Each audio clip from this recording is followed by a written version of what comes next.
okay, now we're back to Canada, right? Because when we came into the office today, the studio today, which is an office, you started telling me all the freaking organizations that were on strike and all the things that are going wrong. And I'm like, you know what? That's a good kind of summary. What's the state of Canada? Like the State of the Union, but the state of Canada today, beginning of October, Q4 2025. So tell us a little bit, like who's on strike, why, what for? So Canadians pay a tremendous amount of taxes for public services, right? Yep. For quality healthcare, a postal service that did you say quality healthcare? Quality healthcare. This is why we pay taxes for a strong, robust social security net. Supposedly, historically, this is what Canadians have accepted to pay a higher level of taxation than our American counterparts in the South. Canadians have accepted to pay slightly more, well, not slightly, significantly more taxes for a robust social healthcare, for a robust social system. Yeah. We don't have that right now. Canada Post is on strike, and they went on strike last year during critical times. Third strike. Yeah. It's almost every year. I ship with Canada Post. I have an online business. I ship with Canada Post, and I overnight have to completely relocate my entire business because they cannot come to an agreement. And so people will say, yeah, but the rights and this and that. Well, when your government is printing money, like a lot of these people are social workers, they lean left, they vote left, but you're not aware that the government is completely destroying our dollar, which is why your wages are falling apart. And so you want to vote liberal?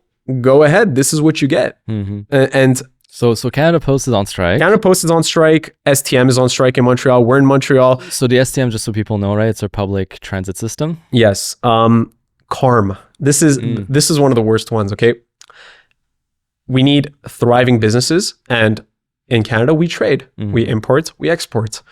The Canadian government has created a new program called CARM to manage import declarations, export declarations, and all this. All the duty stuff, right? Exactly. Duty, tariffs, taxes. To simplify it, they created an online platform similar to ArriveCan, which we know what a disaster that app was. They created a new website. So I am a frequent importer, and I sometimes export. So I'm constantly using this service. Yeah. When the service came out, okay, this is to overhaul an immigration system, an importation system. Yeah. Okay, they completely decided to overhaul it to make it more digital. So you can log on online, you can create your declarations online. At face value, it sounds good. Sounds great. Yes. It does save some time for me when I'm creating my declarations to do it online before I go to the border. However, the servers crash all the time. There are bugs in the system, and if it was a simple little system, a little program that, we're just launching the system, it has some bugs and quirks. No, this is the import, the app, the program that manages imports and exports in Canada. So if this system goes down, major companies cannot even import their it causes massive delays at the border, massive tensions between Canadians and border workers. And is there redundancy? Is there a backup? Can you go back to paper in the event of a system crash? There is. However, they used to have a robust system that you could use with DOS. It was a very simple rudimentary system they created decades ago that was used up until, a year and a half ago. Just the onboarding. They messed up the onboarding process for most companies and people, and you can look this up online. People did not get a call. You had to call the Canadian government, their offices, to get them to give you the correct information to properly onboard on the system. And that process took me 4 months. I was not able to import products for my business for 4 months. Jeez. Okay. And you want to talk about destroying my business? That completely threw me off. It slowed down my whole process. And so this is something that's happening on a regular basis. And this is something we pay taxes for. We pay taxes for systems like this to work the way they're intended. But that's the thing, right? Is that all these systems do not effing work. It's just not going well. And